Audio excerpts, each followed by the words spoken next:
একদিন মোগলি অন্য একটা দেশের মেঘকে রশি দিয়ে বেঁধে টেনে টেনে তার দেশে নিয়ে যায়। এরপর সেই মেঘের মাধ্যমে তাদের দেশে বৃষ্টি করিয়ে দেয়।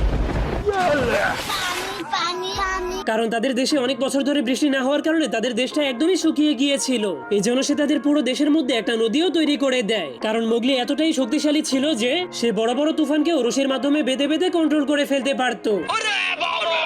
এমনকি তুফানের উপরে বসে বসে বিড়ি তৈরি করে বিজলির মাধ্যমে সেই বিড়িতে আগুন জ্বালাতো।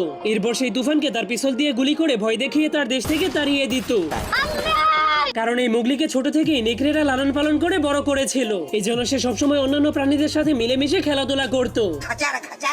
এমনকি মোগলি খরগোশের চাইতেও বেশি জোরে জোরে লাফাতে পারত। কিন্তু একটা অজগর সাপ যখনই মোগলিকে ভয় দেখাতে যায় তখন সে মোগলির গর্জন শুনে এতটাই ভয় পেয়ে যায় যে একদমই ছোট কেঁচো হয়ে যায়। এরপর মোগলি যখনই একটা হাড্ডি খাচ্ছিল তখনই তিনটা নেকড়ে তার হাড্ডিটাকে খাওয়ার জন্য চলে আসলে মোগলি এত জোরে চিল্লান মারে যে